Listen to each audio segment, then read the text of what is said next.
Well, a happy Monday to you all. Welcome to the start of another week and another cozy horror with me, Dr. Plague. Let's get you settled by the fire with something warm to drink and a comfy blanket while I tell you tales of terror for your Monday morning. Today's theme is strange messages. And boy, have I got some good stuff for you today. Starting out strong, let's hear a story about a man who receives an odd series of messages that ultimately leads him to the last thing he expected. So, cozy up and let's hear a little bit about Howard's song. The smooth jazz buzzed through his ears as Howard finished correlating the numbers for his latest job. The Baxter account was coming along nicely. Howard felt quite sure that he would have the account books done before quitting time. It had been a hard job. Mr. Baxter had not kept good records, but he had finally chased down all those loose ends, and Howard cocked his head like a dog that's heard a sound he can't quite place. Had someone been calling him? The smooth jazz he always listened to when he worked was devoid of words. Words tended to distract him while he was working. He shook his head and got back to it. The account was nearly done, and he had a meeting in an hour to finalize it. He'd give his boss something to crow about this time. Charles Baxter was a very wealthy man, and his business would do wonders for the company. Howard bet his boss would give him a bonus after seeing all the excellent work he'd... Howard turned to look behind him. Someone had said his name, almost spoken it in his ear. As he looked around, he was perplexed as to where it was coming from. Looking back to the computer, he began to type again. His nerves were a little rattled at the thought of a disembodied voice and Howard! Howard jumped and nearly overturned his chair. Someone had shouted his name, screamed it right into his ear. Even now, as he looked around his home office, he could see no one. Howard lived alone with no wife or children or roommates to distract him, and the thought of someone in his house made him very upset. This was his home, his place of refuge. And as he started to rise from his chair, he resigned himself to search the whole house until whoever was here was found. He had just opened the closet when the voice spoke again. "Sorry to startle you, Howard. Now that I've got your attention, I need to talk to you." Howard stared dumbly into the closet. The old jackets and blue storage bins did not begin to speak to him.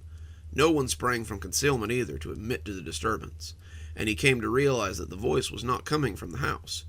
The voice was not an intruder, or a disembodied ghost voice, of which he did not believe in. The voice seemed to be coming from his earbuds. The voice was that of an average, everyday person. Howard could have sat next to him on the bus, or chatted with him in line for his morning bagel. The voice was smooth, educated, and not too terribly unlike his own. This made Howard feel a little easier, a little calmer. As he stood looking into the coat closet, he felt less worried about home invaders, and more concerned about why someone in his earbuds knew his name. "Wonderful! Now that I have your attention, I need you to leave the house." That struck Howard as odd. Not that anything in this situation was expected, but leaving the house? Howard worked mostly from home, always had after his employer had determined that it was better for his productivity. As such, he had maintained a rigorous schedule. He really only left the house to get groceries once a week, and to visit a certain woman he liked. Their relationship was based on cash exchange only, of course, but he still had a schedule, and he liked to stick to it. "You are in great danger, Howard. Men are coming to hurt you, men who don't want you to finish this account, and if you're still here when they arrive, I fear you won't live to see tomorrow." This filled Howard with unease. Who was coming to hurt him? Why did they care so much about the Baxter account? "I know this must be very upsetting to you, Howard, but I need you to do exactly as I say, so we can get you out of this troublesome situation. Take all the relevant information you have on the account and put it into your briefcase. Take the hard drive out of your computer, the silver box on the second tray, and put it in there as well. You can just yank it right out. It should come free. I need you to do all of this in the next 5 minutes and be at the bus stop before 2 o'clock. Go on, get started now." Howard felt himself hesitating. Who was this voice? Why was he talking to him? How did he know that this wasn't some trick to get him to screw up all the data on his computer? Still, years of being an accountant drone meant that he had already begun to scoop the papers into his briefcase, even as he thought things over. He was used to following orders, and really, this was just one more in a long line of orders. The side of his desktop came off easily. He had saved his documents, of course, and powered it off. Now he had the case open, though, and the nagging voice asked again if he thought he was doing the right thing. This was crazy. He was going to yank a piece out of his computer just because a voice in his earbuds told him to. How did he know he wasn't being fooled? How did he know he wasn't having a mental breakdown? For all he knew, he had created the voice, which hadn't spoken in about a minute, and now he was getting ready to break his computer. "Quickly now, Howard. They're on their way," the voice said, not showing the slightest bit of interest one way or another. Howard reached in, feeling the heat from the components, and gripped the hard drive. He lifted it out of the cradle, but instead of yanking, he detached the cables and easily brought the box out. He looked at it as it ticked and cooled and put it in his briefcase. He closed the case, grabbed his hat from beside the door, and left his house. "Don't bother locking up. You probably won't be back," said the voice in that who cares sort of way. "Now, walk down to the bus stop and sit with the wall blocking your view of the house." Why wouldn't I come back to my house, Howard thought, but he moved to the bus station without really thinking. He was running on autopilot as he came to the bus station and just sat down. The longer he sat, the longer the voice remained silent, the more he doubted that it would come again. A woman with a bratty kid sat next to him, and he clutched his briefcase on his lap. The kid looked up from his gadget, a box that was spewing noise at an ear-splitting level, to tell his mom that he wanted McDonald's when they got wherever they were going. She just patted him and said she would. The kid turned his grubby face back to the gadget then, and gave no more thought to the conscious world whatsoever. That was when Howard saw the car. The black town car drove right past the bus station and into his driveway. 4 men in black suits climbed out and walked towards his door. One of them knocked, 3 loud clumps, and they all waited for 30 seconds in a state of impatient tension. They all had sunglasses on and shiny black shoes. Howard thought they looked like government agents in a spy movie. As he peeked around the bus station wall, he saw one of them drive that shoe right into the door after receiving no answer. As they filed in, he thought he saw them reach into their coats for something. But the voice came back just as a big silver bus pulled up in front of the stop. "Never mind that, Howard. It's not your concern anymore. Just get on and take the bus to the number 12 stop. You can do that, can't you?" As Howard flashed his bus pass and took his seat, he found that he could. He rode the bus for the better part of an hour. He kept a firm hand on his briefcase, and as he rode, his eyes kept sweeping around to look at the other riders. The bratty boy and his doting mother were a few seats away. The kid hadn't looked up from his gadget since he'd spoken to his mother, and she seemed to be busy watching the world go by. An older woman was sitting up near the front with the driver. Her clothes made him think that she might be homeless, and a young man with headphones on was sleeping near the back of the bus. The flashing sign near the front said that they were nearing stop number 4. If the stops were in some kind of order, it would be 8 more stops before it was his turn to get off. He glanced out the window as they drove, the bus stopping occasionally, but rarely picking anyone up. The voice in his earbuds hadn't spoken for a while.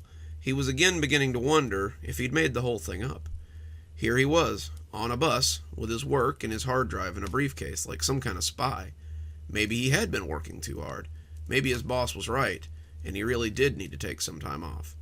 "I don't want to alarm you, Howard, but it seems that the men in the town car are following you." Howard bristled. He turned his head slightly and could see the black town car in traffic behind the bus. The windows were polarized, so they couldn't see in, but they certainly knew where he was. It would be easy to find out if he had come onto this bus. He didn't exactly blend in, and then what would they do? Would they gun him down on the bus in front of all these people? Would they arrest him? Why were they after him? "I need you to get off at the next stop, Howard. Don't hesitate. Don't look around. Just step off the bus and take the alley to your left." Howard pulled the handle over his head, and when the bus stopped, he calmly walked out onto the busy sidewalk. The doors closed, and the bus rolled on into traffic. Behind it, the town car followed, being none the wiser that Howard had gotten off. He scanned the crowd and found the alley to his left. He took it, clutching the briefcase as he walked along the garbage cans. He didn't see anyone lingering around, and as he came out onto the other side of the busy street, he began to relax a little.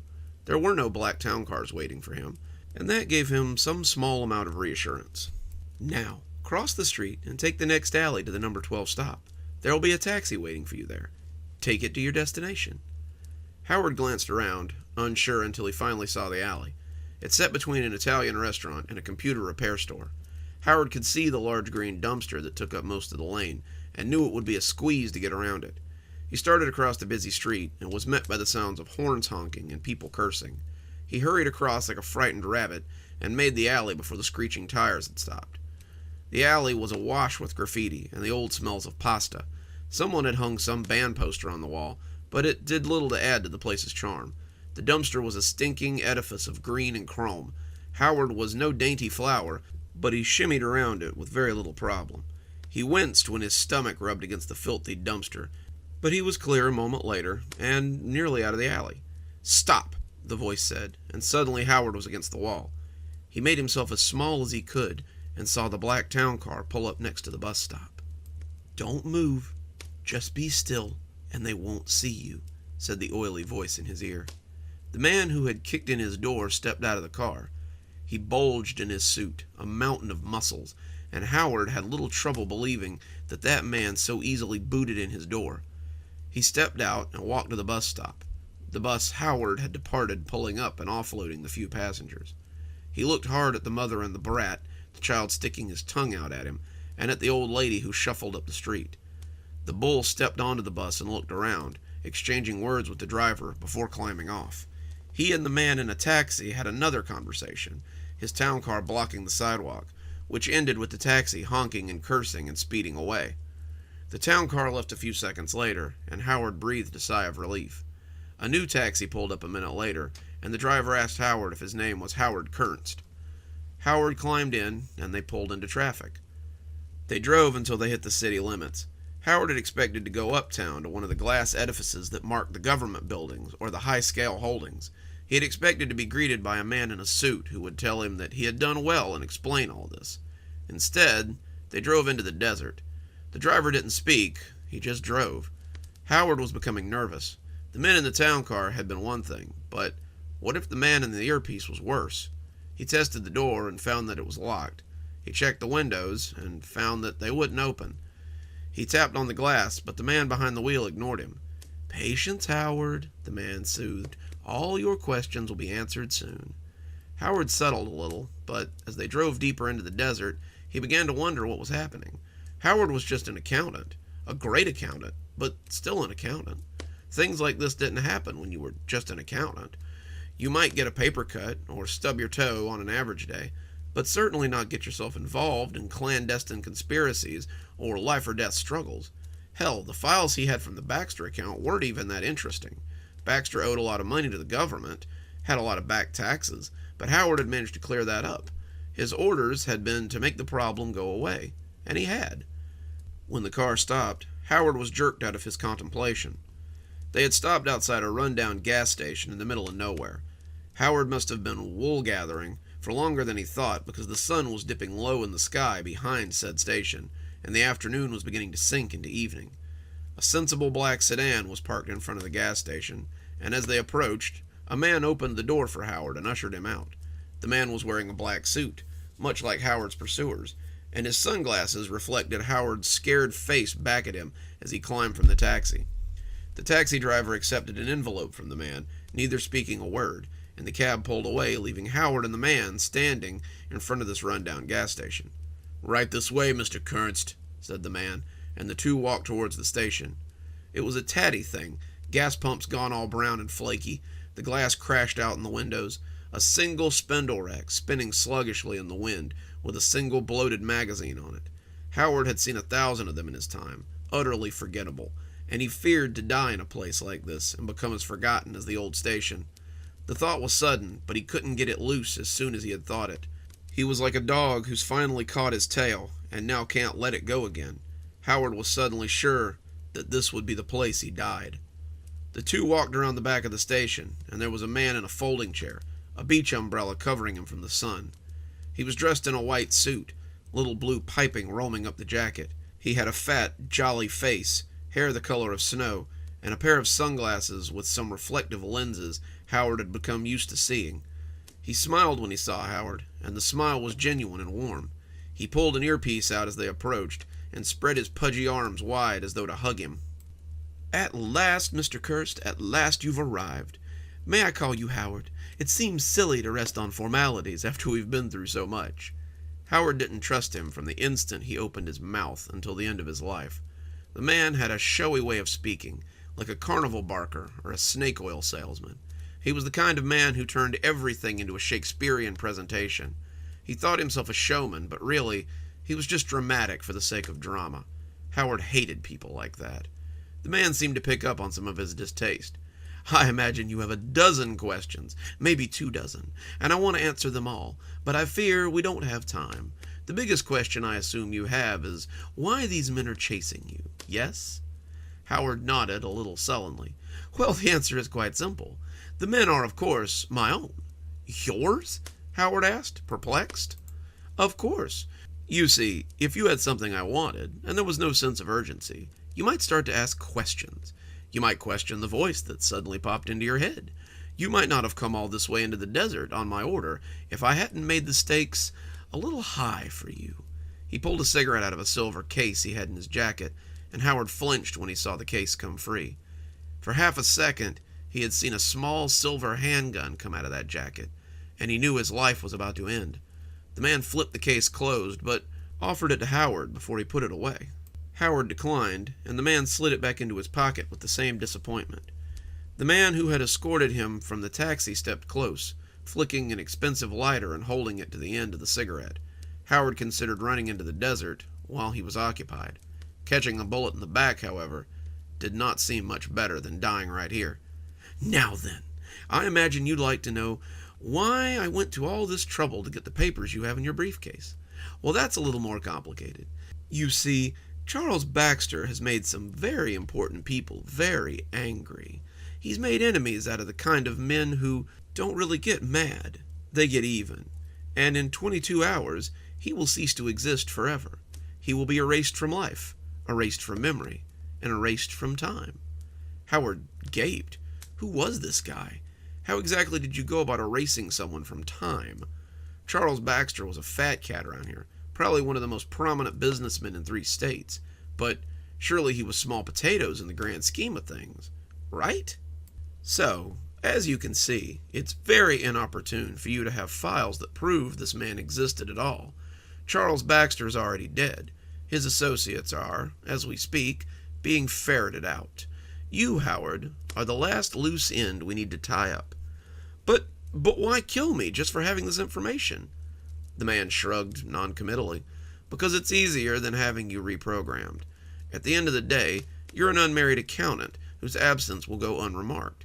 You have no family, no real friends, not even any pets to mark their bowl's emptiness. You've lived an unremarkable life, Howard. Your death will be much the same. He threw the cigarette into the sand, half smoked, and held his hands out towards Howard. Now then, the case, please. It was said nice enough, but Howard knew that it wasn't a request. The man was used to giving orders and having them followed, and for a moment, Howard thought about refusing him. He would die here. He knew that, but maybe he could die with some dignity.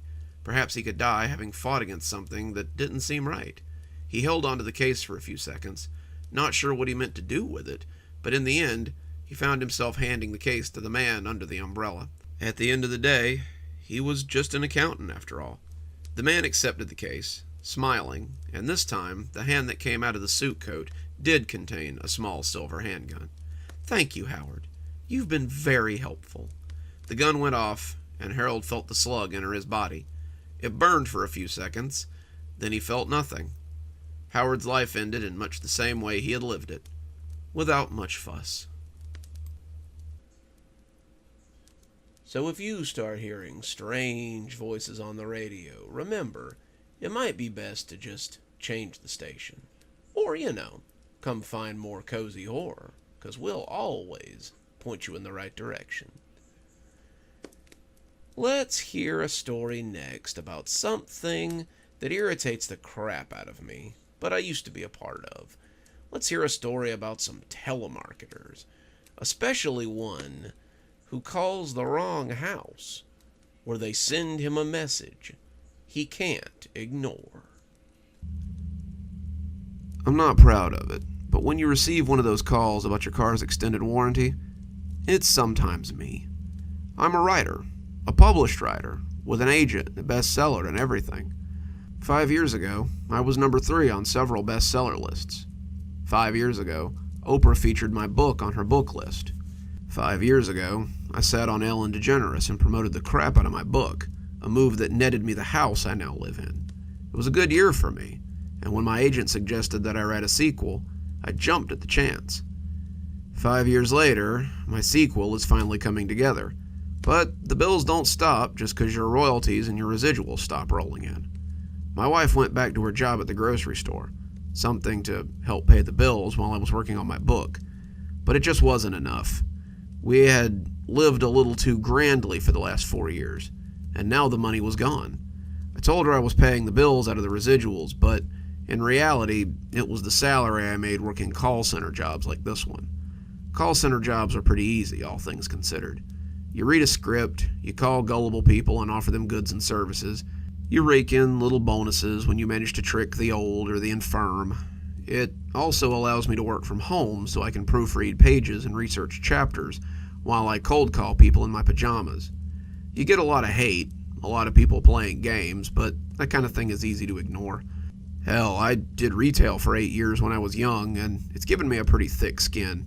It was easy to ignore when you realized that whether you made the sale or not, you were still going to receive a check at the end of the week. It was a pretty good gig, until I cold called someone I shouldn't have. The voice that picked up the phone was deep, cultured, and I should have known that it wasn't a voice of someone that could be fooled with such a cheap trick.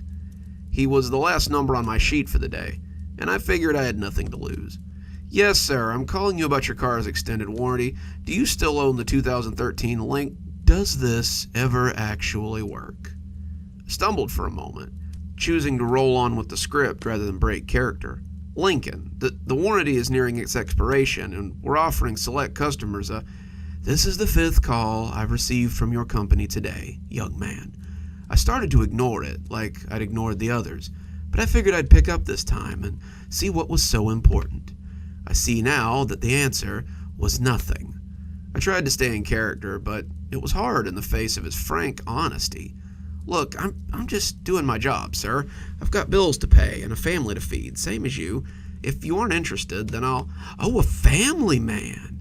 Is that why you take the elderly for their pensions and scam the mentally handicapped for their hard-earned money? Such a provider. I'm sure your children would be proud of their father." He said it in such a matter-of-fact way that I almost didn't register it as an insult. I could have hung up on him. He wasn't the worst offender I'd had all day. But something about his voice rankled me. Where did this guy get off? He was going to sit here and tell me how rotten it was to make my money this way, like I didn't already know? Where the heck did he get off? "Look, buddy, there's no reason for any of that. We're just calling to let you know about your warranty program. If you don't want it, then I'll just..." He cut me off again. "Don't worry about it, friend. I'm sure you'll have more prevalent things to worry about soon enough. Ciao." The line went dead then, and the silence seemed ominous. I sat the phone down like I thought it might blow up. I'd been threatened on the phone before, but this one felt different. There'd been no screaming, no cursing, no invitations to screw myself, or questions about how I slept at night. I shuddered a little, suddenly feeling like a goose had walked over my grave. I jumped a little when I saw my son standing in the doorway, scratching his neck. Michael had wandered into my office while I was on the phone. I turned to him as he stood scratching, his hand moving up and down his back, before asking if he was okay. He'd been napping, something he would have to give up when he started school next year, and it seemed that his itchy back had woken him slightly ahead of schedule. "Daddy, my back is so itchy." I told him to go lay in bed while I grabbed the cream and the lotion. His mother and I called it Triceratops cream, something that always made Michael laugh, and it seemed to be the only thing that helped with his eczema when it got really bad. It's something he suffered with since he was very young. We've had to wash his clothes with dye-free detergent, use special soap during his baths, and stay far away from things like wool. So I grabbed the cream and the lotion so I could lather him up and bring his itching to an end. As I slid his shirt off, however, I worried there might be something else going on here. Michael's back was covered in boils. A swath of small pustules with white heads were scattered over his pink skin, and they looked like pimples. There were clusters of small patches, islands of blight on a sea of normal skin, and I was honestly a little afraid to touch them. Nevertheless, I mixed the cream together and rubbed them onto his back, feeling him jump as some of the boils burst beneath my fingers. He seemed to relax when I finished, thanking me as he slid his shirt down gingerly. That was how it started. I wish I could say that was where it ended. I was proofing pages when my daughter, Michelle, arrived home from school. She stumbled into my office, her hands scratching at the back of her neck absent-mindedly, as she hugged me and told me about her day. We'd done this ever since her first day of school, and it was one of her daily rituals. She'd taken a test she believed she'd done well on, found $1 in the storm grate near the house, and told Jenny that she was being mean to Sara, so the two were no longer friends. I listened to her in a detached way, nodding and mm-hmming as she talked, noticing her scratching her neck a couple of times. The scratching didn't seem peculiar. People scratch sometimes, but I couldn't help but notice the red patch of skin on the back of her neck as she left to go start her homework. I turned back to my work, but sighed as I noticed the time. I saved my work and locked my computer. I had hardly gotten through half the chapter I was working on, but it was time to get started on dinner before my wife got home. The pork chops were cooking in the air fryer when my wife came through the door. I smiled as I turned to pull her against me, kissing the top of her head as she leaned warmly into me. She shuddered a little as my hands touched her back, but said it was just some back pain from standing all day. Mary called out again, so I was the only one working the register. Again. It was 8 straight hours of standing behind the register, listening to people complain. How'd your book proofing go today? I turned away from her, pretending to stir the potatoes as I answered. Stephanie could always tell when I was lying. Pretty good. Lots of progress. I'm sure it'll be ready for my agent in a few weeks. That's fantastic, dear. I'm sure it will be as much of a hit as your last one, she said, pressing a kiss on my stubbly cheek. I smiled, but I really wasn't so sure. It all came down to this latest book, it seemed. I just had to finish my book. I just had to write another hit. I just had to find my way back onto the bestseller list and get myself out of Dutch. Easy, right? The next morning I awoke determined to get some work done today. I would make up for my lack of work the day before and end with some real progress. I still had over 200 pages to proof, and if I didn't get them done fairly quickly, there would be no time to send them off, and quite likely I'd have to sit through notes on a second draft. As I went to wake my daughter up for school, however, I heard the hoarse cough coming from my son's room. I cracked the door to find him lying on his stomach, his shirt off and his back worse than the day before. His skin was broken out in red, angry boils, and the small white-headed blemishes of the day before had become larger and redder, their tips filled with translucent pus. He was softly moaning, his eyes begging for me to make the pain stop as they pulsated. My wife came out of the bedroom then, getting ready for work, and saw Michael's back. She ran to him, careful not to touch any of the spots, and asked me if he'd had these since yesterday. He was broken out, I said honestly, startled by the sudden appearance of the large angry boils, but it wasn't this bad. I put on lotion and cream, and he seemed to feel a lot better. Stephanie started talking quietly to herself, mostly arguing with herself about whether she could find someone to cover for her, but I told her I could take Michael to the pediatrician. Heck, what was the point of being a stay-at-home husband if I couldn't take my son to the doctor? She asked if I was sure. She knew I had work to do today, but I told her that it was nothing. I told her to go to work and that I would handle things here. I told Michael to stay in bed, not wanting him to aggravate any of the blisters he had on his back, and went to go wake Michelle up so she didn't miss her bus. I was in for another surprise when I got to her room. I opened her door and was immediately buffeted by the sound of her racking cough and her low groans from the bed. She was warm to the touch, not overly so, but definitely fevered, and I asked how she was feeling. She said it felt like she had the flu. Her throat hurt, she was hot, and her whole body ached. My wife was getting ready by then, stepping into the shower before she stepped into her uniform, and I figured it would be just as easy to make an appointment for 2 kids as it would for 1. I told Michelle to get some clothes on, and that I would make an appointment for her and Michael. With all the COVID paranoia still floating around, it was pretty easy to get an appointment last minute with the symptoms they were presenting. 1 phone call to an after-hours nurse later, and I prepared to trade all my editing and proofreading time before work for time spent sitting in the car until it was our turn to go to the back. It was an hour and a half before we made it in, and I tried to make the most of it by doing some edits on my phone. It was slow and tedious, the two of them glued to their phones or their gadgets in the back seat as they hacked and coughed, but I managed to get a little bit of work done before they sent me a text saying they were ready for us in the back.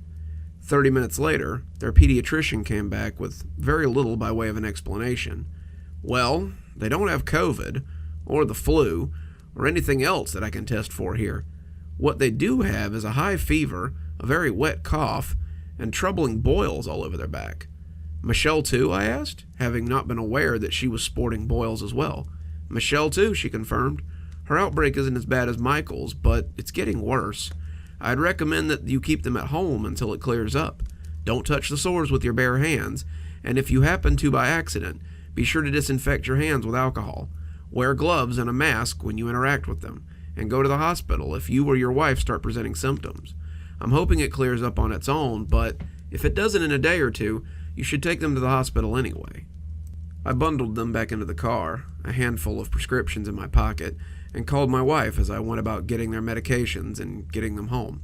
All of this, the meds, the visit, everything, was going to cost some, and I needed to get them settled so I could log some hours at work. My wife's insurance wasn't very good, and the money I made would be crucial if I wanted to get out of debt. I also had to find some time to work on my book, knowing in the back of my mind that it was the secret to solving my current problems.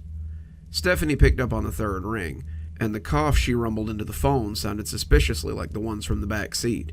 She swore it was just allergies, and commiserated with me about the diagnosis.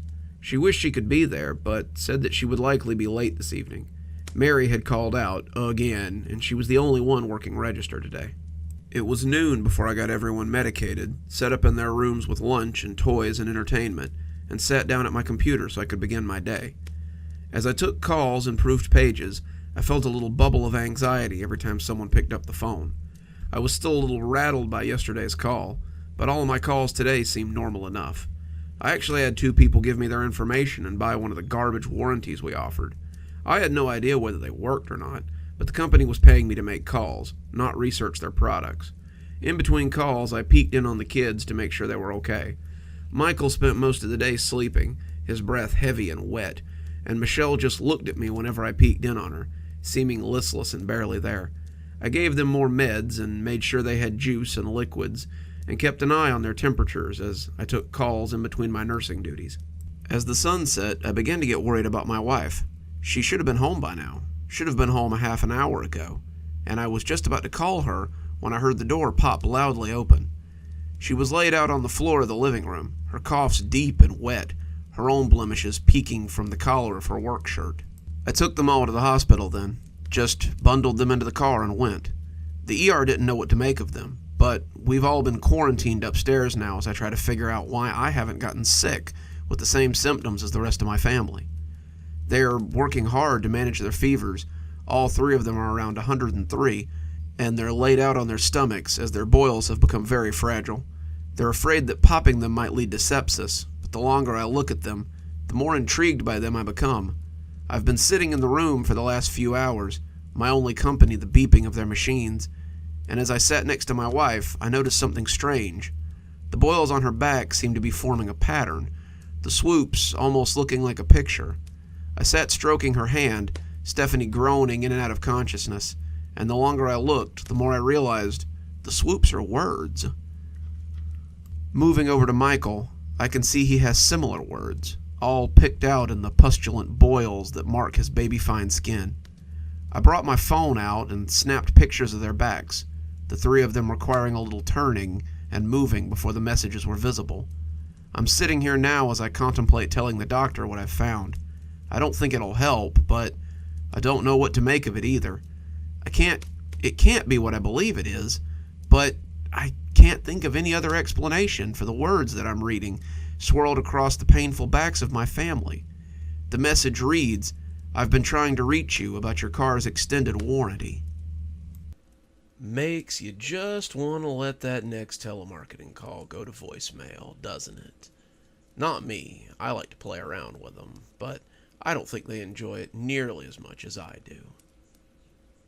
This next story is about something a little different than our usual horror, something a little sadder.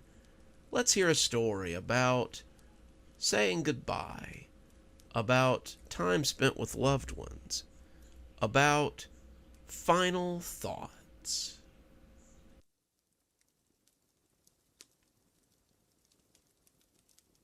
We'd like to thank our sponsor, Final Thoughts. Final Thoughts would like to give our listeners a 10% discount on their premium package. Wouldn't you like the peace of mind of hearing from your loved ones just one last time? Well, at Final Thoughts, they can... Mark spooled the volume down as he waited for the commercial to end and his podcast to pick back up. He glanced out the window and was greeted by another sign for Final Thoughts. The company was barely a year old, and already they were everywhere. He turned the podcast back up, but wasn't really paying attention anymore. The traffic moved sluggishly around him, like an artery clogged with plaque. He just knew that it would make him late for dinner, and then Lisa would be upset. She hated it when he was late for dinner. The words of the host were cut off suddenly, as his phone chirped and displayed Lisa's picture on the screen. Mark sighed. She was probably calling to ask when he'd be home. She wouldn't be happy when he told her he was going to be late. He'd worked late every day this week, and she had probably made a big surprise dinner for Friday. He considered ignoring it, but knew that would just lead to a bigger fight. He caught it on the fifth ring. "Hey, hun," he said, trying to sound chipper. "Hi, sweetie." Her voice put Mark on edge. They'd been married almost 7 years, and he'd learned how to read her reasonably well in the early parts of their relationship. Her voice was high, unnaturally sweet, and he could already tell that something was wrong. This was the voice she used when she was upset and trying not to show it, when she had bad news but didn't want to tell it. He almost thought he could hear her holding back tears, but didn't want to say so. "Lisa, is everything okay? How was your day? Did you make any big sales?" That took Mark aback. Lisa wasn't usually interested in his work. "Yeah, I made a few big sales. Mr. Copeland said I'm likely a shoo-in for Employee of the Month." That's fantastic, dear. I'm so proud of you." When she said it, there was a slight wince at the end of the word, and Mark could still swear that she was trying not to cry. She was acting strangely. What was going on over there? As Mark sat in bumper-to-bumper traffic, he couldn't help but imagine that someone with a gun was in his house, telling his wife to call him. Maybe someone had died, Mark thought, and she was trying not to tell him until he got home. As the car ahead moved, Mark took his foot off the brake and accelerated forward enough to stop again. Just up ahead, he could see a road worker holding a sign. This was the gatekeeper for a stretch of road laden with roadmen and trucks. This was the source of the traffic, and Mark cursed loudly, realizing that this would take the better part of an hour to get through. "What's wrong, sweetie?" Lisa asked, in that same overly chipper voice that verged on breaking. "Oh, it's road work, babe. Looks like I won't be home for dinner for at least an hour." She made a sound, and to Mark it sounded like a sob. "Oh, I'm sorry, hon. I was hoping you were a little closer. I had something I needed to tell you."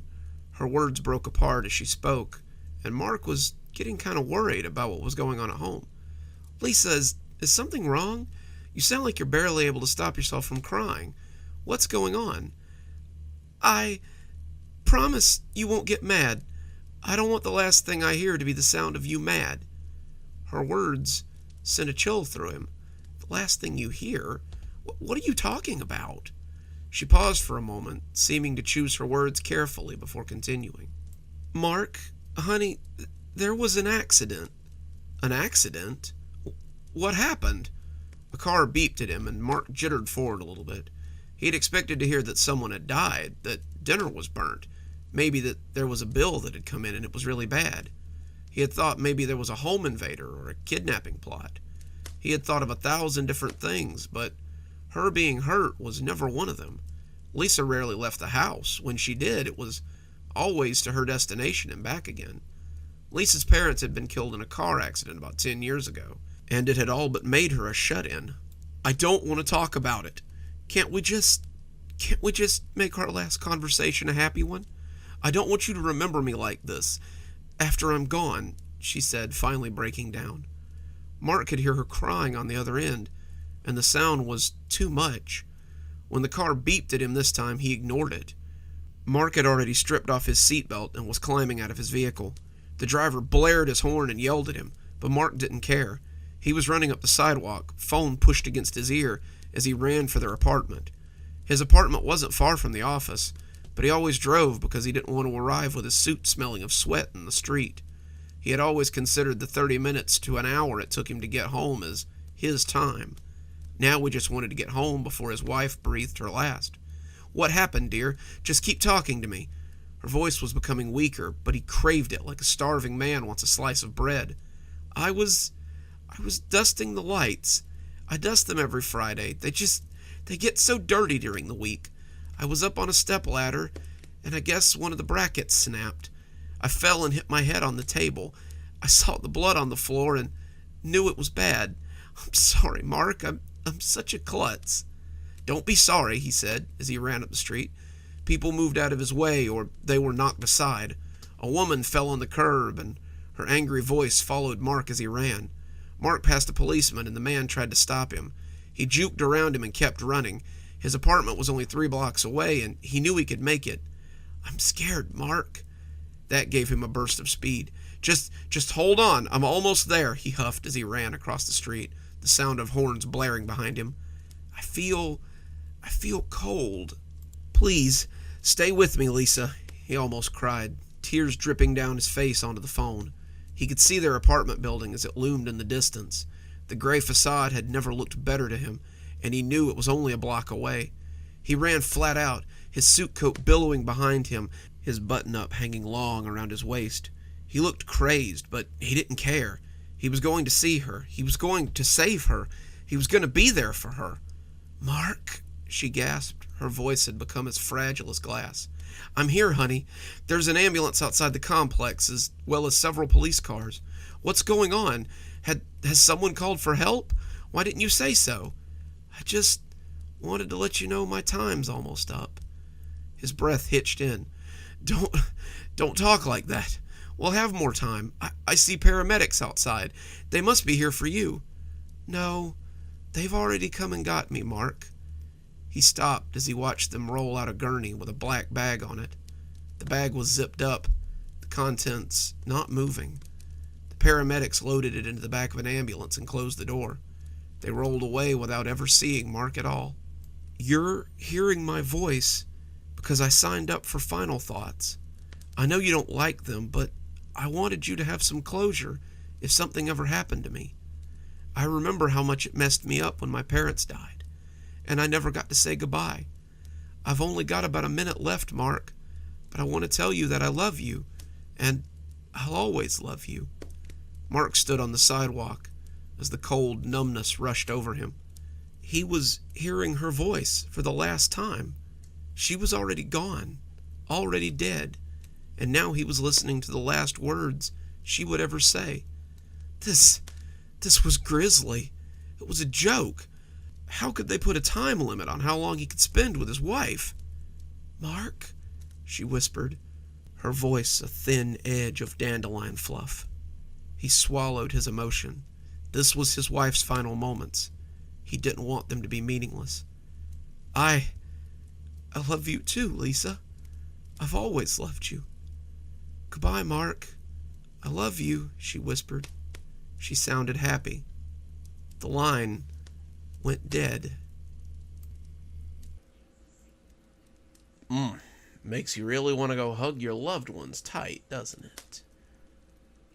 This next one is about strange emails that maybe should go to the junk folder. Let's hear a story about an email from Mazer Inc. The job was too good to be true. I understand that now. The message had popped up in my inbox like 1,000 before it. It sat nestled between a buy Viagra online and a congratulations, you've just win a free iPad email. But as I hovered my mouse over it, I found myself intrigued by the tagline. I could usually spot spam messages, even the ones my inbox seems incapable of catching. This one, though, something about it caught my eye. The spelling and grammar were on point, and something about it just screamed attention. I moved my cursor over the box and hovered it over the email, preparing to break the cardinal rule. I read the title one more time.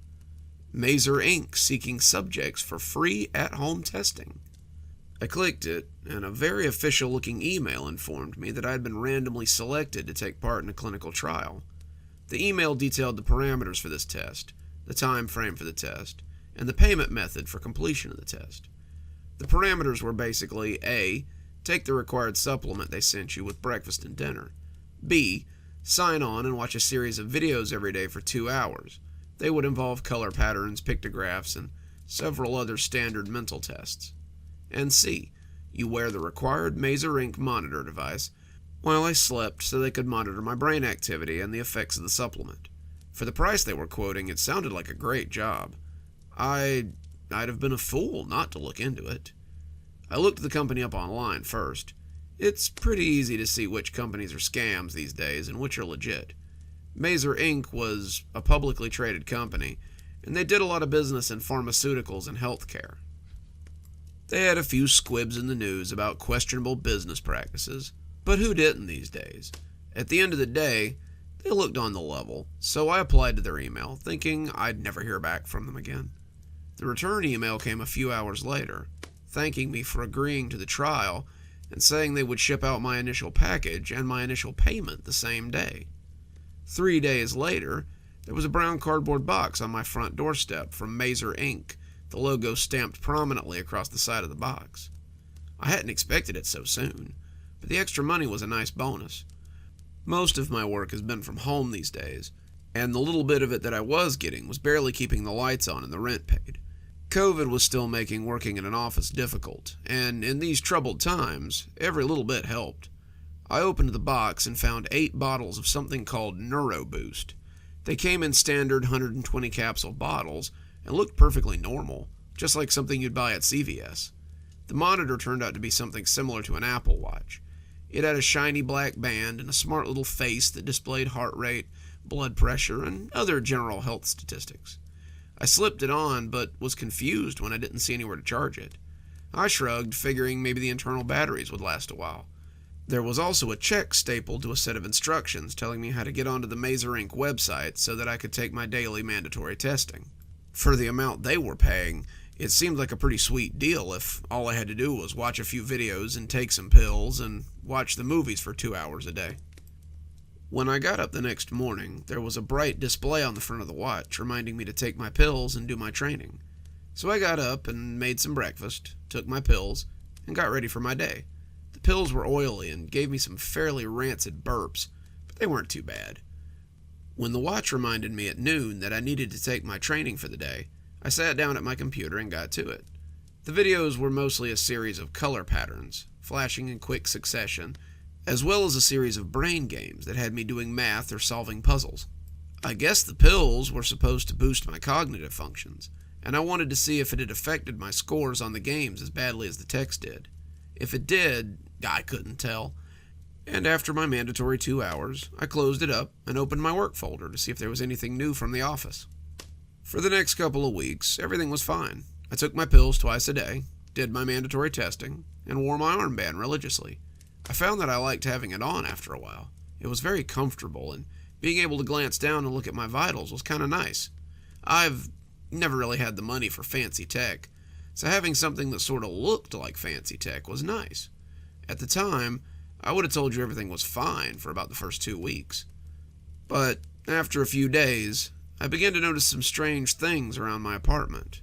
It was subtle stuff at first. Things moved, items missing that reappeared a few days later, but it was something more subtle than that as well. Sometimes it felt like someone else had been in my apartment. But that was crazy. The chain was always on, the door was always locked, and, at least to my knowledge, I was the only one that had been in my house since about a week before the quarantine. I thought at the time that I was just being neurotic. But now that I look back on it, I'm pretty sure there was more to it than I was picking up on. The first real sign came to me while I was watching the color patterns one day. I'd been taking the pills for about 2 weeks when one day I watched the colors go from quick flashes of green and blue and yellow and saw a picture. It was just for a second, nothing really substantial, but it looked like a street. It wasn't a street that I knew, and it looked as though it had been torn up by something. I didn't get a good look at it. It was only a flash for a second, but I had to double take to see if I had actually seen what I'd seen. I kept a closer eye on them from then on, but I didn't see anything else that day. The program moved on to math problems a few seconds later, but I never quite forgot about that picture for the rest of the day. That's probably why I remembered it later. I was scrolling through Facebook later, just getting ready to drop off, kind of checking it over without really reading anything, when a friend's post jumped out at me. He was ex-military and he was talking about an attack in Kabul that day, talking about how the military needed to do more or something, when the same street appeared in his picture.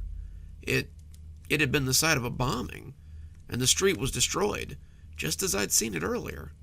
I sat dry-mouthed for a minute, just mulling it over in my head. The longer I did, the more I kind of began to make excuses for it. It was very strange, but I eventually chalked it up to similarities. I hadn't actually seen that particular street. I was just seeing it now and associating it with what I'd seen earlier. There was no way I had seen the site of an attack before it had even happened. It just wasn't the sort of thing that normal people did. I turned my phone off and rolled over, going to sleep as I told myself it had never come up again. The next day, however, I woke up and found that my shoes were missing. It wasn't like they were expensive or anything, just a pair of Walmart New Balances, but it was the fact that they were missing that confused me. I'd set them beside the door 4 days ago when I'd last left the house. There was no reason in the world that they should be gone, but they were. I could still see the mud from the running track on the carpet by the door, the only proof that they'd been there at all. I searched the house, thinking maybe I'd just put them down somewhere and forgotten about it, but they were nowhere to be found. That made me worried, but again, I put it out of my mind. I was just going stir-crazy from the quarantine, that was all. I just needed to get out more. I'd been taking the pills for about a month when I started seeing more pictures. It happened suddenly. One minute I was seeing red and yellow and blue and purple go by, and the next second they were solidifying into pictures. A Walmart somewhere, a Jeep out in the desert, a shoe left on a beach, a bunch of sunflowers, on and on and on. The colors were gone. I never saw them again. From then on, it was just random pictures. I called the number on the back of the bottle after reading it over to see if there were any side effects. After finding the helpline, the one that says to call if you have any adverse reactions, I waited for the robot call to cease and for a person to pick up. To my surprise, someone picked up right away, and I was spared the indignity of wading through the muck. The lady in customer service listened to what I had to say, took down my employee ID, and told me that this was completely normal. She told me that lots of people reported the colors becoming pictures. It was actually very common to get these sort of calls. She said that if it became anything worrisome, to let them know, but seeing the pictures was completely natural. I hung up, feeling a lot better. I kept feeling better until that night.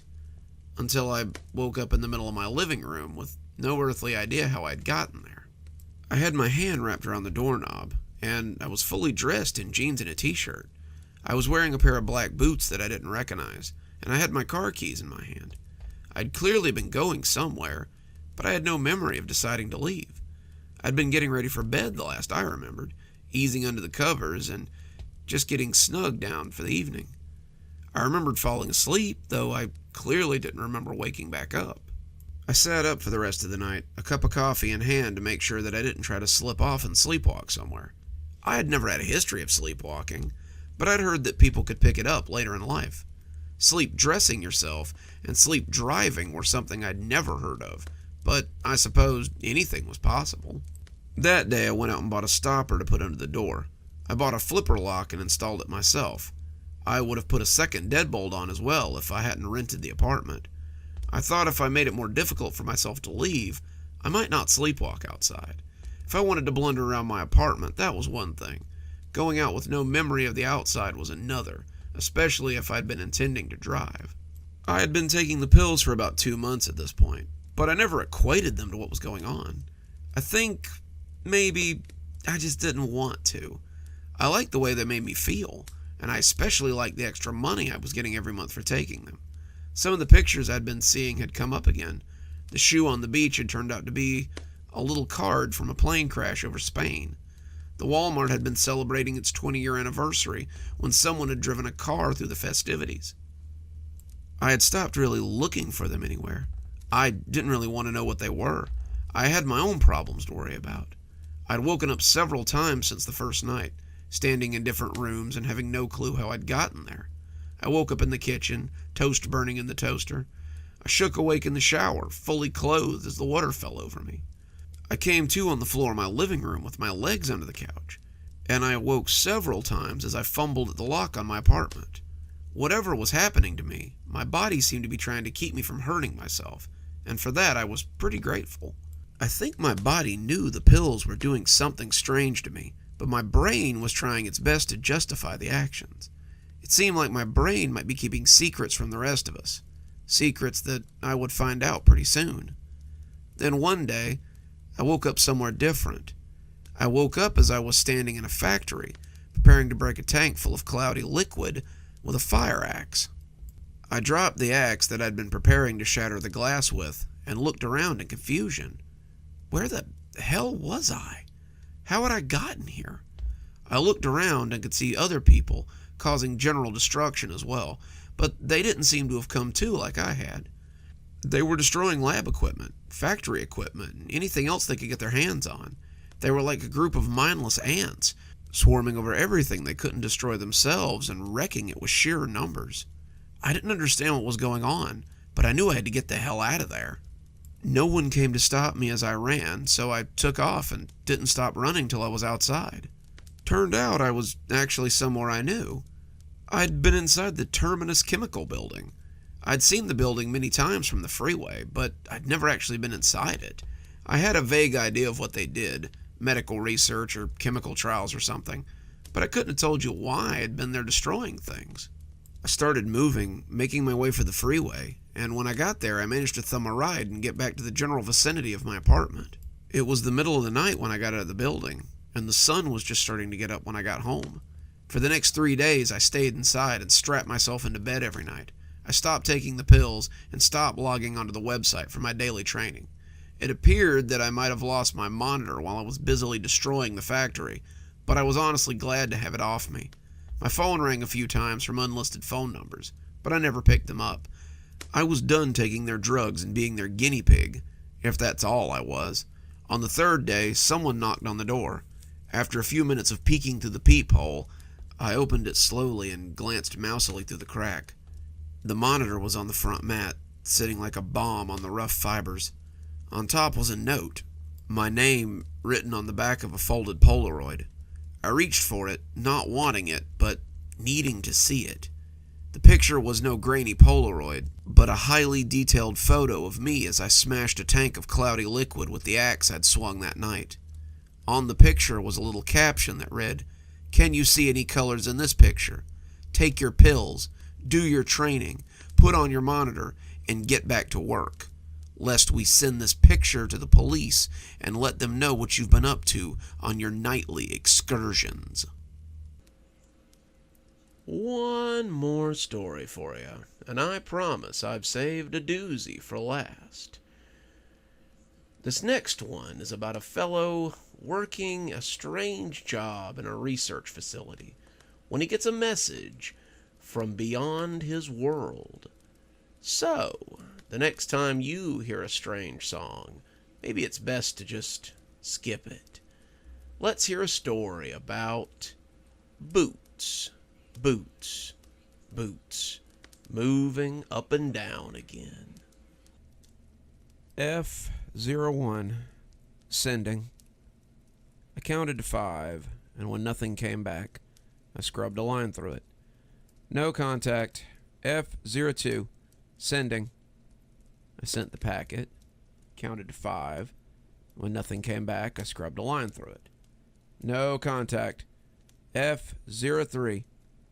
If this sounds like tedious work to you, then that's because it is. I've spent the better part of 5 years getting my degree in things like string theory and space anomalies, but those kinds of degrees require money. That money has to come from somewhere, and in my case, that somewhere was a job at a scientific research lab, when I wasn't working on my doctorate, of course. I mostly worked on the weekends, doing different things that fell under the heading of my field of study, but a lot of the work came with NDAs and contracts stating how I would never speak of anything I worked on outside the facility, or to anyone without similar clearance inside the facility, for that matter. I could probably get in a lot of trouble for talking about what I'm about to talk about, but I think it needs to be told. You guys need to know what's going on, because it could potentially affect everyone on this planet. For the last 6 months, I've been involved in something called the Bottle Project. The Bottle Project is, as its name implies, about sending messages out to try to get a response. Messages to who, you might ask? Well, messages to other life forms outside of our dimension. The research facility that I work at has a machine. It's a machine that I don't understand, and it's a machine that I don't ask a lot of questions about. What it amounts to is a big metal hatch with an apparatus similar to an iron lung connected to the wall. When you use the machine, you send a message through the iron lung and into the hatch. The messages are sent in a similar fashion to phone calls. It was decided that if whoever was receiving the messages was on a technological level like ours, then they should be able to encounter and decipher something on the basis of a sound call and return a similar message. Your next question will undoubtedly be, well, who are we sending these messages to? And the answer to that might surprise you. I'd been working here for a couple of weeks before I found out myself. Most people are tight-lipped about it, but I had found common ground with my then manager and got some answers out of him in a very unscientific way. We went out for drinks one night after work, and I asked him who we were sending all these voicemails to. He laughed, and he told me that at the start of the project they were sending them into space, deep space. We were hoping to get messages back from helpful aliens who might tell us how to go to the stars or how to advance our civilization. What we got was a bunch of dead air for the next 20-some-odd years. Turns out, nobody was in a big hurry to help us. They either aren't there or they don't care, and it amounts to the same thing. So that's when one of the old heads, Dr. Klein, had a great idea to invent that machine that you sit about 5 feet away from every day. He decided that maybe the answer wasn't in another species, but in our own. I asked him what he meant, and he glanced around like he was looking for eavesdroppers before he went on. I shouldn't be telling you this. No one is supposed to know this without some pretty heavy clearance. But that machine sends messages to other dimensions. I thought he was pulling my leg for a minute, having a little fun with the new guy, but he assured me that he was 100% on the level. I know what it sounds like. I didn't believe it myself when they first told me. But I swear, it's the truth. Dr. Klein decided that there had to be a dimension out there where we had figured out faster than light travel. He decided that if we could send messages to one of those universes, then maybe they would help us out. That was 2010, and we've been sending those messages in a bottle ever since. I asked him if he'd ever gotten a response, and he gave me this look that was equal parts pity and amusement. How long you been working on the project? I told him about a month. How many messages have you received? I told him none. The letter in front of the dimension should tell you how many times we've done this. Each collective is given an alphabet letter, and each letter has about 99 confirmed locations. I believe you're up to D now, and to my knowledge, we've only received about 5 responses in the whole life of the project. I asked him about those responses, but not even the liquor could make him talk about those. You're a good kid, but if I told you, you'd probably quit tomorrow. Those messages... He got a faraway look before taking another drink. They're the kind of thing that you have to experience for yourself. That had excited me a little bit. I really wanted to get a response, so I kept sending my messages out into the universe, waiting for the day when I might get my own response back. What could these other places tell us? What knowledge could they share, and what secrets might they help us uncover? It was pretty exciting. At least it was then. That had been 6 months ago, and I'd been plodding along through the alphabet ever since. Every now and again I would get something, and that was the kind of thing that kept me going. Every now and again I would get static or a weird tone, and per protocol I would log it and send it to my supervisor. If they actually learned anything from them, they never said. They always just thanked me and told me to keep at it. I kept at it, but I never felt like I was getting anywhere. That's how I came to be sitting at my desk at 23:45 on a Saturday. That's how I came to be at my station when I got my first response. F04 sending. I was counting, about to scrub through and move on, when I heard something on the other end. It was weak, like a voice heard over the radio, but it was the most that I had ever heard, and it filled me with a sense of excitement and dread. I picked up the microphone, something I had never done before, and spoke into it haltingly. Hello? Can you read me? More static, some garbled words, and then it seemed to clear up, as if they were adjusting instruments on their end. Hello? Hello! This is Eden Listening Station in the Sol system, Earth. Who am I speaking with? It was my turn to go silent for a moment. That was English. Not just a human voice, but an English-speaking voice as well. I had been told that if I got a message back, it might not be in a language that I understood. I'd been told it might not be understandable at all, that it might even make me sick or make my head hurt. To get a message that sounded like it could be from someone no farther away than the next office over was amazing. Hello? Are you still there? I keyed up the mic, not wanting to lose them because of a misunderstanding. Yeah, sorry. You surprised me. This is Post M at the Medici Labs, a subsidiary of the United States government. I tried to think of what to say.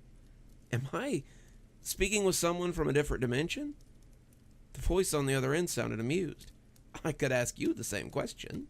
We had assumed this transmission was from deep space, but I suppose it would be more advantageous if it was from another dimension entirely. Are you from Earth? My hands shook as I remembered to turn on the recorder. My bosses would have been pretty upset if I had made contact and forgotten to record the exchange in my surprise. Yes. This is Earth. This is specifically the United States of America. The year is 2022, and the president is Joseph Biden. The voice on the other end laughed again, but seemed to think that it might be rude, as it ended quickly. Sorry, but we don't have presidents anymore, so such an antiquated term seems a little silly. It's good to hear that you're from Earth. We haven't called ourselves the United States in over 100 years. We're now the Eden Collective of Nations. That was amazing. I'd never guessed that something like this could happen. I was dumbstruck for a moment as I tried to decide how to continue. The person on the other end of the transmission, however, didn't seem to have any such hang-ups. I wonder, what is the purpose of your contacting us, if I might ask? I believe we're seeking to share technology and ideas, I hedged, wondering how much I was supposed to share with the voice on the radio. I believe my supervisors are hoping to find a means of faster-than-light travel. Oh, is that all? The voice said, almost laughing. Well, perhaps we can help each other out. I'd love to speak more on the matter, but I do believe I am below the rank to do so. Is there someone you might put me through to, a supervisor or some such thing, so that we may continue this on a more official channel? I told him that that's probably what my supervisor would want as well, and asked if they would hold while I made contact with the higher-ups. The next few weeks were extremely hectic. I was given a bonus and told to take a couple of weeks off for some well-earned rest. People shook my hand and told me that I'd done a great service to my country, but I just felt like I'd been doing my job. I'd really just been sending messages out without any hope of getting anything back. but it was hard to forget the voice on the other end as I sat for a couple of days and tried to keep it to myself. The voice had sounded familiar, even like somebody that I might know, but it had also sounded like one of those old radio broadcasts from the World War times. The newsreel stuff. The accent had definitely been American, but it had been laced with a strange underlay of British and maybe something else. I told myself it wasn't so hard to believe. If there had been a coalition of nations, then the English language would probably have been pretty mixed up. Still, it was hard to shake the World War II similarities in my head. The voice had sounded like it wanted to offer me war bonds or something, and, well, I'd expected to come back after a couple of days and maybe get to talk to them again. That wasn't going to happen, though. F04 had been reclassified as a high priority, and communication with them was on a strictly need-to-know basis. I was told to return to my workstation and continue to send messages into the void, but there was a new addition to my desk. There was a little black box with a flashing light on it, a label maker stamp declaring it to be the line to F04, in case of direct communication. If it rang, I was to pick it up immediately and send it to whoever was on the other end upstairs. My hours had been changed to reflect a small promotion. I had now been placed on the 3 to 11 shift, something that would fit in much better with my college hours. I had been on midnights before that, and it had been hard to adjust to a midday sleep schedule while still maintaining my schoolwork. Now I could come in after my last class and get to bed before daylight. All in all, it was a pretty good system.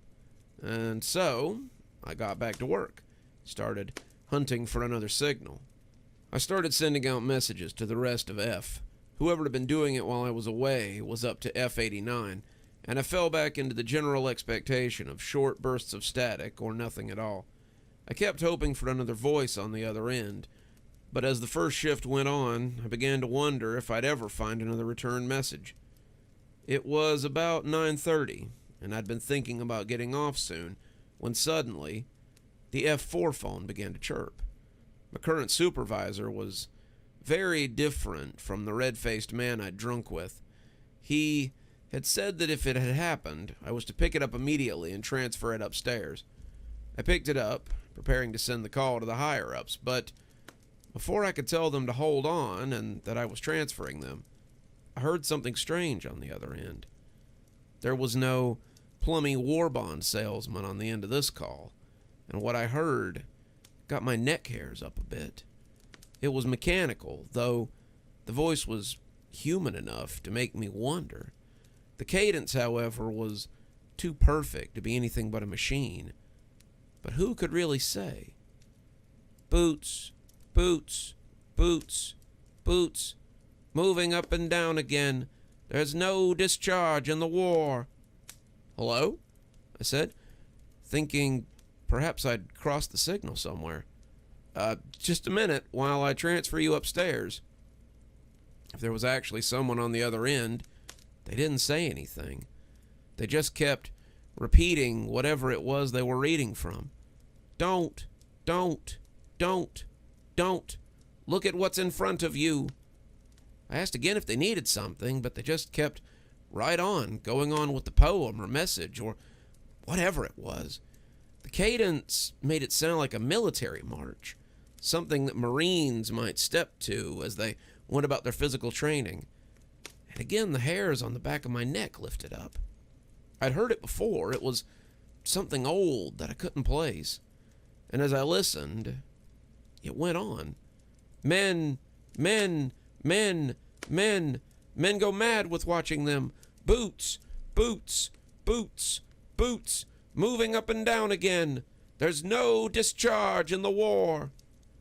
Then, just as suddenly as it started, it began again from the beginning. I didn't ask if anybody was on the line. I just transferred it upstairs as I sat for the next hour and a half with a sense of cold dread wafting through me. I didn't know what I had just heard, but it didn't seem to be from the same as first contact. This hadn't been a person like the one that I'd first spoken to. This had been different. When I went home at the end of my shift, I really hoped I would leave that message behind. It was just a weird occurrence, and I was too tired after work and school to give it much thought. I fell into bed with the marching tune still buzzing around my head, assuming it would fizzle on its own. I should have known better, but a man can hope. I dreamed those words again and again that night. By the time I woke up the next morning, I thought I might be a little mad myself. I had an email from my boss when I got to work that night. He thanked me for transferring the message from F4 the night before, but reminded me that I was to transfer such messages right away. He said that there was 10 seconds of the call that couldn't be accounted for, and wanted a report on what I had heard before I transferred it. Again, I would like to remind you that all transmissions from that particular dimension are to be sent directly upstairs in the future. Your continued assistance in this matter is appreciated. I felt adequately chastised, but tried not to let it bring me down. I got back to work, sending messages into the void and never getting an answer. I tried not to think about it, but it was hard not to remember the way the message had sounded. It had been human, of that I was certain, but it sounded hopeless was the best I could come up with. The voice sounded beaten down, devoid of any real emotion at all, and I wondered what kind of conditions could breed a voice like that. Also, who would have called us just to leave a cryptic message like that? It was a mystery, to be sure, and the more I thought about it, the more curious I became. After that first call, I received a call nightly from the strange poem reader. I always sent them up immediately after that, but it was hard not to hear the beginning of that cadence and get a sense of dread all over again. I got curious about the poem, too. I knew I had heard it somewhere, but I couldn't place it. It sounded military in origin, but I'd never been in the military, and I only knew a couple of people who had. The people I asked just shook their heads and said it sounded familiar, but they also couldn't place it. I started dreaming about it after that first night, and it was affecting the way I slept. It also made me wonder more about F4 and why they would feel so inclined to send out a warning or a message or whatever it was. I decided to do a little bit of snooping, just enough to satiate my appetite. My boss hadn't left, he had just been promoted, so I felt like he might be able to give me some information, if correctly applied. We'll call him Mark for the sake of the story. Mark and I hung out every now and again. We ran in similar circles, after all. And when I invited him out for drinks one evening, it didn't seem that weird. Mark was leading a different department now, and we didn't see as much of each other as we used to around the office. Eventually, the conversation turned towards my discovery.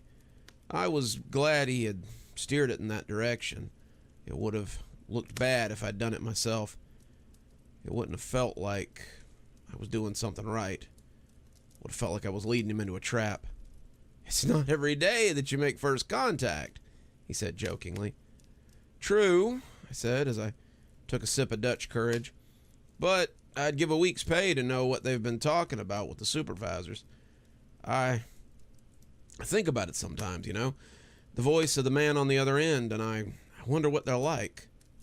My old boss snorted as he took another drink. "Well, I can assure you, you're not missing out on much." "Oh? Have they said anything interesting?" Mark looked around as if he were worried that he might be under surveillance. And when he continued, he put his face very close to mine, as if sharing some great secret. "Whoever it is on the other side of that machine, they're very interested in us. They don't talk about themselves much. They're mostly interested in our technology. The thing they talk about..." He looked around again before going on. "Some of those things are quite astounding." "Interested in us? Why would they be interested in us? We're the ones who need help escaping our planet. How much could we give them?" "Well, I'll tell you, but you gotta keep it to yourself. This is pretty hush-hush stuff. I don't think they'd like it if they knew I was talking to you about it, but you're the one that found them, so maybe they'd understand. He took another conspiratorial look around, and when he was certain that we weren't being eavesdropped on, he went on. They seem to be interested in our military. Most of their questions have been about the state of our weapons. They want to know what we're capable of and whether we can help them enhance their own technology when it comes to warfare. I wanted to tell him that didn't make any sense, but in a way, I suppose it did. Hadn't I thought that the voice on the other end sounded like it was going to start selling me war bonds? All my mental analogies had pointed back to the World War II propaganda videos. So perhaps we had stumbled across a civilization that was at war with something they couldn't handle. I remembered again what they had called themselves, the Eden Coalition, and wondered what they could be fighting if everyone had decided to band together. What terrible thing could be in store for us if such enemies came to Earth? Have they offered to share anything with us? Oh, yes. They want to show us how to use the device to bring people to the other dimension. That sent my neck hair up. Really? Absolutely. They want to meet us and see what can be brought across from our world to theirs. He didn't bring it up again after that, and I suspect that he realized he'd said too much. We talked a little bit more, but he seemed distant for most of the conversation. The look on his face made me think that he might be contemplating whether what he told me was too much, and maybe what his bosses would make of it if they found out. The next day there was an email about not sharing sensitive information with those who didn't have the proper clearance. My old boss was never heard from again after that. Nothing was ever said to me, but the message was clear. The phone calls continued every night at 9:30 p.m., but now I just transferred them right away. The phrase, boots, boots, boots, was all I ever caught before I sent it to the higher-ups. Starting to go a little crazy myself. As the repetition burrowed into my subconscious, I'd find myself repeating it sometimes over and over again as I worked, but I was always careful not to let anyone hear me. They'd ghosted my old boss over loose talk. If they knew that I'd heard and was now repeating it to myself, then what would they do to me? Then one night, something different happened. It had been about a month since Mark had disappeared, and the buzz was that something big was happening. The guys upstairs had been working on something hush-hush, but the more secret the project, the more likely the bleed-out is. They had been up to look at the machine I was using to send messages, but they didn't say much. All I'd caught was a question that had been shushed quickly. A question about sending living things through the portal. Living things. They couldn't possibly be planning something like that. Could they? That night, same as the night before, the phone rang for F4. I picked it up, meaning to transfer it, but when the voice didn't immediately start yelling about boots, I stopped. It was a long pause, a sound like a breath being drawn in. And as I started to say hello, I heard a loud bang on the other end as someone began to shout. It was loud, making me pull my ear away from the phone, and as they began to yell out more of the chant, I nearly dropped it on the floor. Try to think of something different. Oh my God, keep me from going lunatic. Boots, boots, boots, boots, moving up and down again. There's no discharge in the... It was cut off abruptly after that. It was replaced by a loud static sound before one of those English, not English voices said hello from the other end. I was silent, trying not to move or speak, and that seemed to make the voice even angrier. Hello? Hello? Who is this? Who do you work for? We will find you. No one gets away with spying on the Eden... But I hung up on him then. I didn't send any more messages after that. I just grabbed my bag and left early. I was officially done with the night, and I didn't care what they thought about it. I was sure that they would pull me over with every mile I rolled, but when I pulled up at my house without being grabbed by people in a white van, I thought I might have gotten away scot-free. I tried to sleep, but the words of the marching chant ran through my head over and over again. Boots, boots, boots, boots. What did it mean? Moving up and down again. Why did they keep sending it? Men go mad from watching them. What were they trying to tell me? If your eyes drop. I put my head under my pillow, but it was almost like I could hear the sound of them marching in my ears. They will get atop of you.